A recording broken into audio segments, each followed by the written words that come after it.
All right, greetings. Welcome back to Blackbird News, where everything is connected.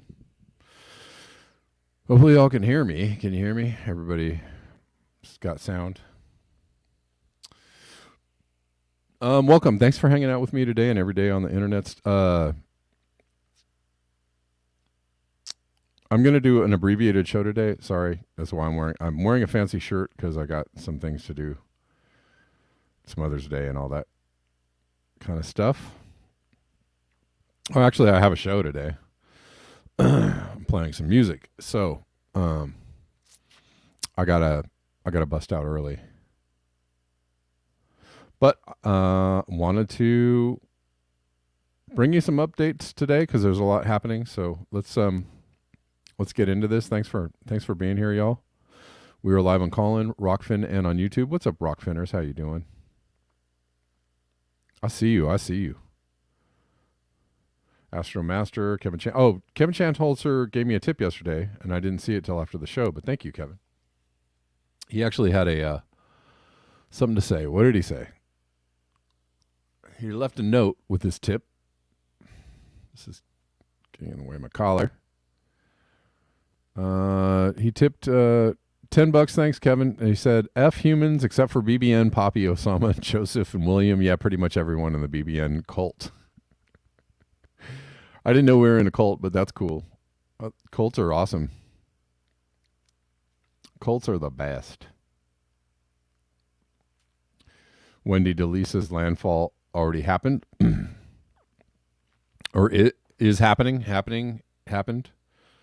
All right. You're right. Obsolete optics. What are weeds but unwanted plants? And weeds can be quite beautiful. I've been amazed and in wonder of the beautiful weeds, especially because we had such a rainy season. A gigantic NATO ammunition warehouse was destroyed, admitted the former advisor to the president of Ukraine. This is footage of it. Jeez. Not good for NATO, but especially not good for the planet. We just love to blow things up, right? When we're not busy, scraping things out of the earth or sucking all the things out of the earth or cutting down all the things that we could possibly cut down. We're not busy doing all that. We're blowing stuff up. Yeah. Isn't war awesome? That's why nobody, until the powers of the world come to some kind of like acknowledgement or agreement, like, you know what? The earth is messed up, and the first thing we should do is completely scrap this whole, warring against each other, the whole military thing, building bombs for profit and whatnot. That's the first thing we should do. Until they, somebody says something like that out loud, they don't care. I guess it is good news, obsolete optics. If ammunition warehouses are being destroyed, I guess that's good. But, it's good for profits because why? They got to make more, right?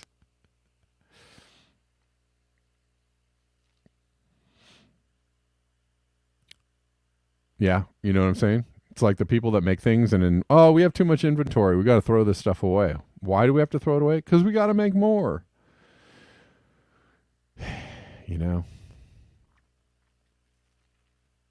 Paul Beckwith.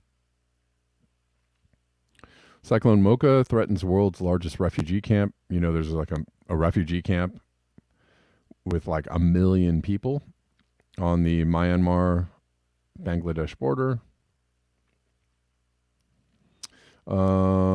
Many people are being evacuated, yes.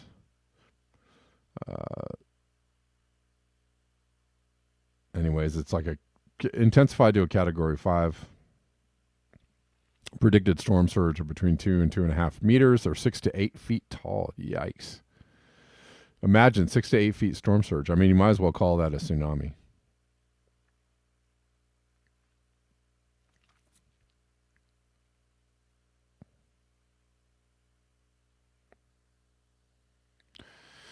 And everybody's kind of watching and waiting to see what happens there.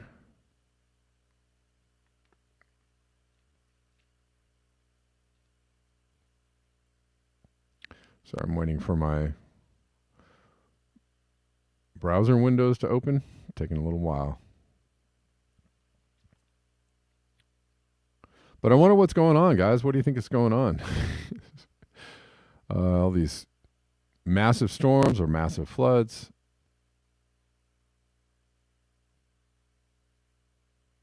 Wonder what's happening. Could it be heat? One day all my Twitter browser windows will open.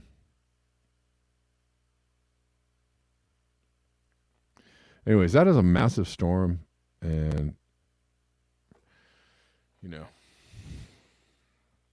this is going to be increasing. We're going to see increasing collisions of extreme weather, nature's vengeance or wrath, pummeling humans, and unfortunately probably the humans that have the least first.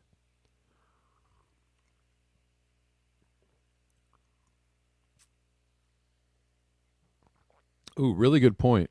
Obsolete optics. Dandelion roots are the best thing to eat for your heart, and isn't it ironic that the company that sells the most popular heart medication is the same company that sells the most popular weed killer? No connection there, right? Absolutely no connection. All right. Where were we at? We were here. This is collapse. The least responsible are bearing the brunt first and foremost, horrifically unjust. World's largest refugee camp, which is located in Bangladesh and houses 1 million Rohingya refugees, is likely about to get battered by Cyclone Mocha. NGOs and others are scrambling to put support in place for these million people. 1 million people, 1 million refugees. Can you all still hear me? I feel like my sound just went out. Ha, ha, ha. That was weird.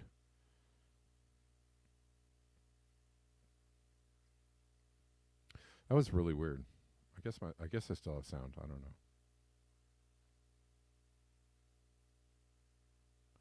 Kamashori Kate says, if anything worthwhile was happening related to weather or climate, we would hear about it on the news. Yeah. All right. That was really strange. It's like my sound went in and was in and went out. Now I can hear it again. Yeah. What else is happening? I wonder if it's getting hotter on the planet. The early heat wave gripping the Northwest is rare and worrying. From the Washington Post. Large parts of the Pacific Northwest, from Oregon and Washington to British Columbia, are bracing for unusually high temperatures this weekend. Some areas could see daily averages up to 30 degrees above normal, which could pose health problems to people who have not had a chance to build tolerance to heat so early into the warm season. That's a very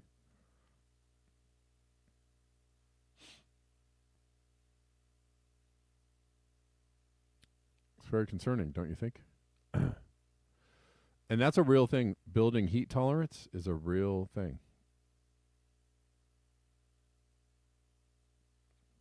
Right? I actually do engage in building up my heat tolerance. I don't do AC when it starts getting hot in the summer. I really try to avoid the AC as much as possible to get myself acclimated to being in and after I find myself when it first starts getting hot during the summer, I'm really kind of whacked out for about a week. Sorry, a month, not a month. A week or so. Super tired, kind of, zapped. But once I get it going, then it just feels normal, like 90-degree day. It's every day. I feel a little more capable of. It's not a big deal. And I highly suggest that everybody do that. Build up your tolerance to heat, because the more you sit in your AC house or office or car, the more you're going to get whacked or zapped when that thing goes out, because it's 105 degrees and the power went down. You're not going to be able to withstand that heat. You're going to be out of it. You're not going to be able to think. Your brain's going to be melted. You want to acclimate yourself to that. Temperatures in Seattle are forecast to climb close to 90 degrees on Sunday. Historic data shows there have only been 6 years since 1948 when May temperatures reached this level, and they have never occurred this early in the month.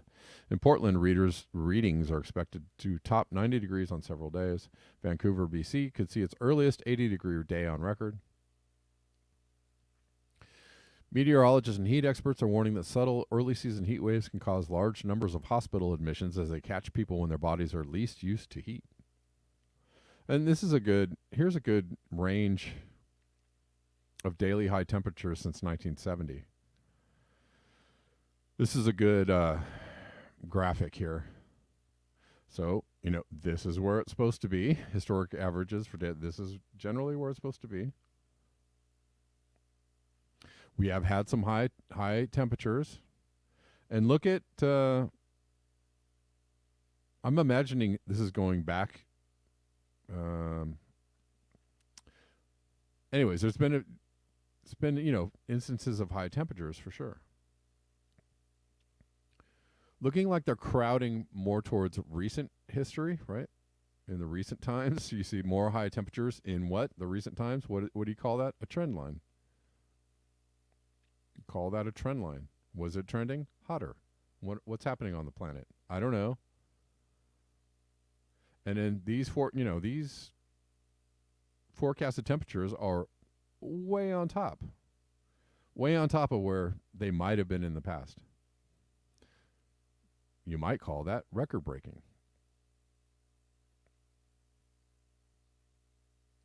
Anyways.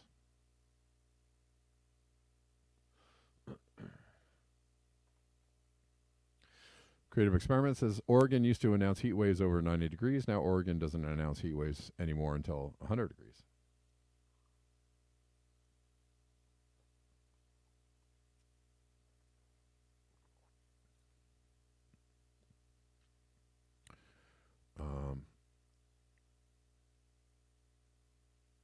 Let's see. Where are we at here? I'm kind of jumping around. Mostly this is about weather extremes, about heat, about global warming, about what's happening on the planet, because there's a lot of signals right now. We're in the middle of a lot of really big signals. On the frozen edges of Hudson Bay, something remarkable just happened. A weather station smashed its monthly heat record by nearly 7C. It's a pretty good anomaly.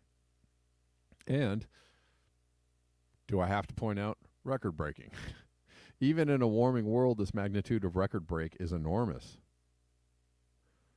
Reached 21.2 C near the Hudson Bay. That is extremely, extremely abnormal. Previous record for May was 14.5 C. I mean, that is a massive anomaly, right? That's a pretty massive anomaly.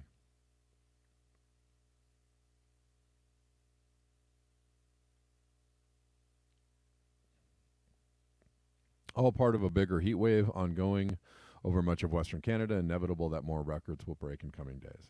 It's on a local level, it's going to get warm here too.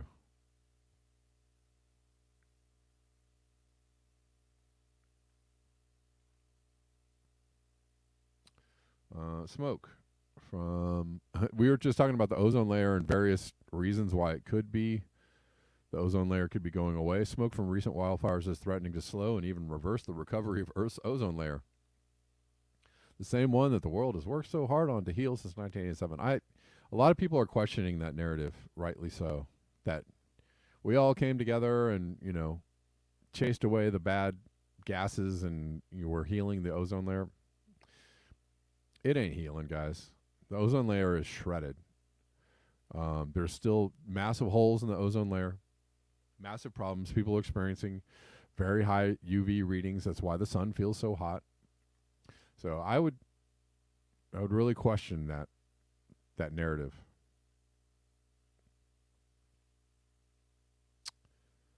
Where are we at next?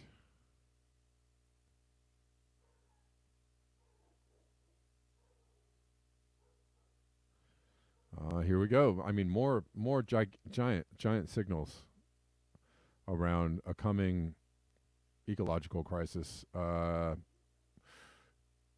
Sorry, this is Julian Cribb. Why we're sleepwalking into the age of extinction. This is a article that I don't have time to read today. Maybe I'll bring this back tomorrow and read it. In early April 2023, the global ocean surface temperature hit a record high.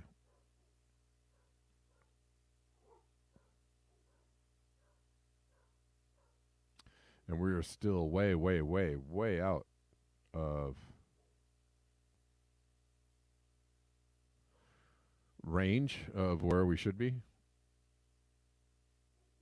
Go Green says the ocean stood tall for over 3 billion years, but thanks to climate change and overfishing, world's oceans could be devoid of life within only 3 decades. Primarily, China's factory fishing fleet of 17,000 vessels is devouring the ocean of life. I saw a really good graphic around this.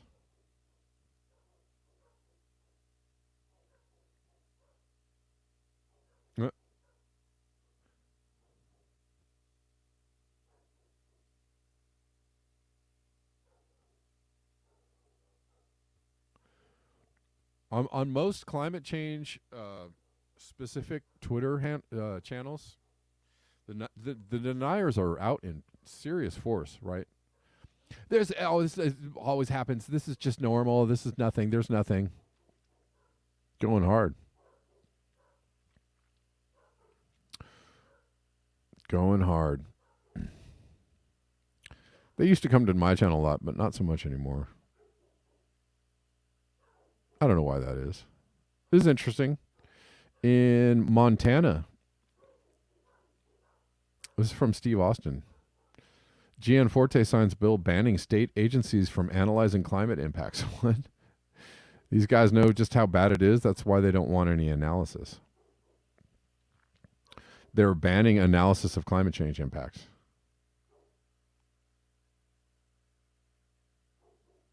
House Bill 971 comes as Montana courts are poised to consider how clean and healthful environment protections intersect with energy regulations. Okay.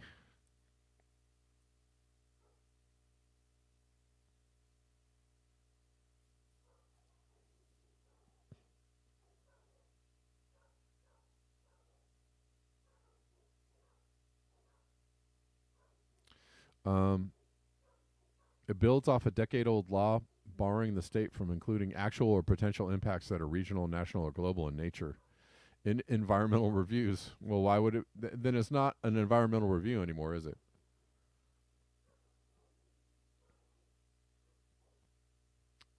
It totally is back in full force climate denialism. On top of the,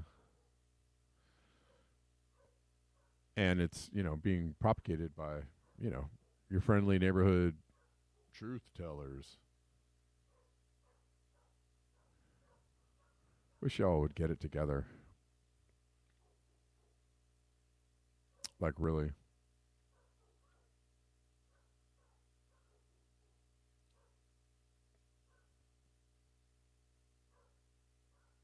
Lightning Rod says the deniers are automated. I think a lot of them are. I think a lot of them are,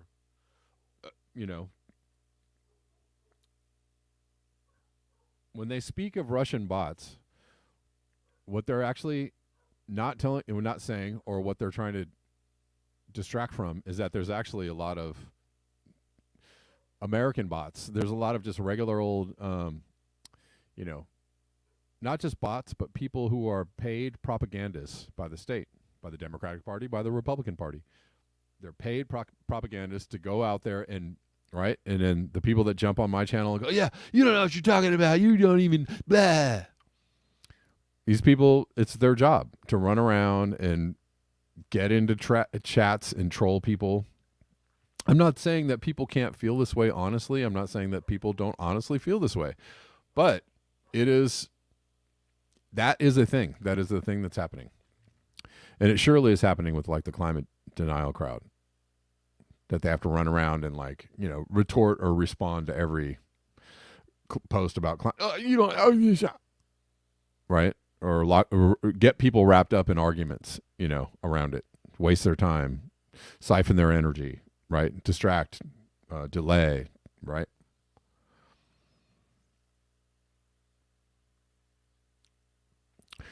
That's what I like to think, Kameshwari Kate.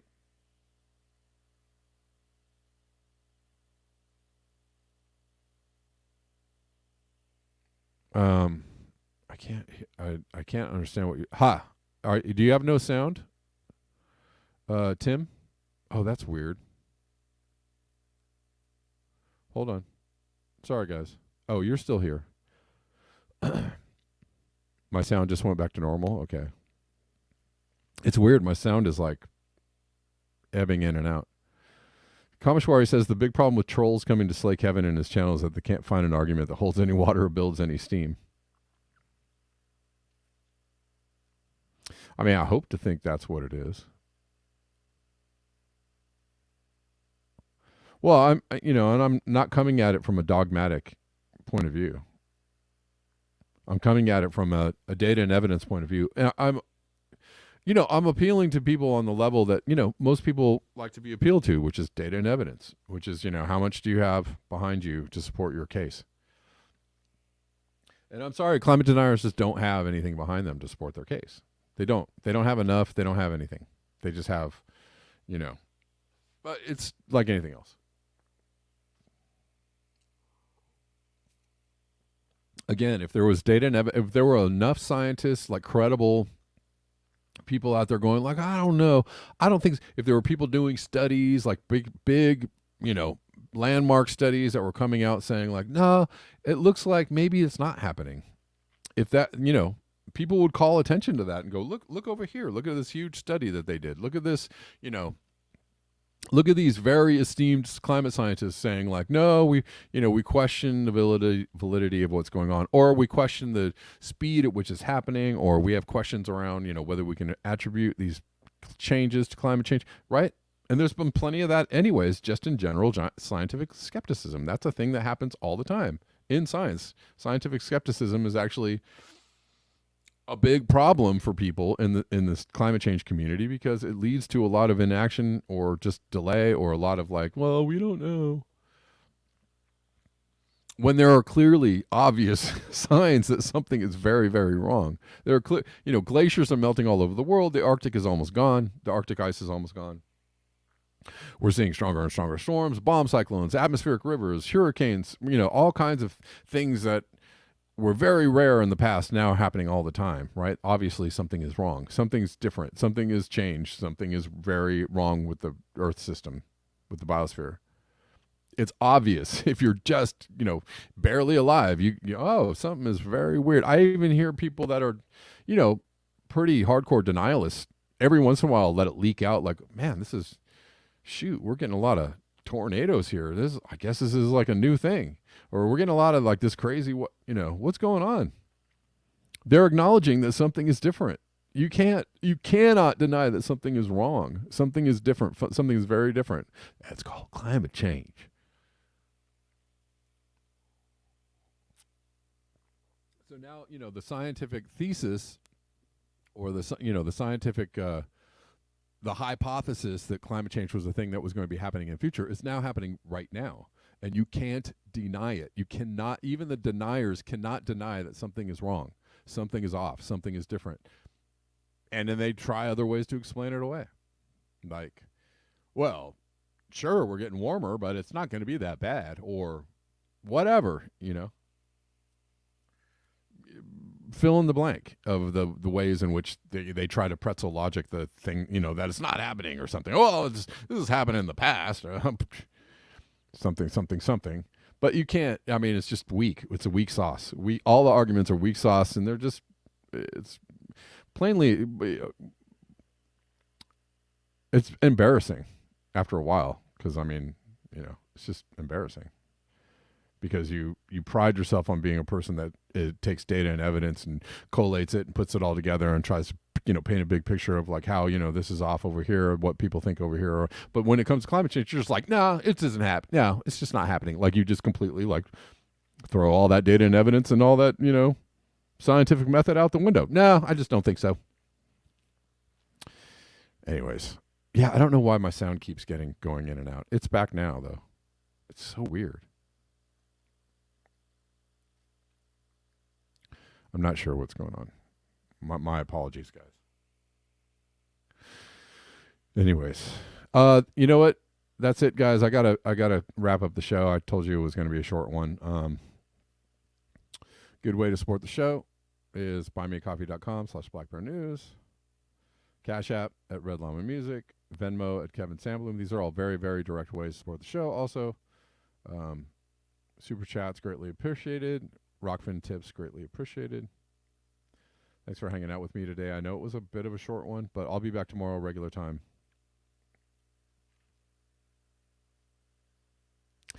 And until next time, peace.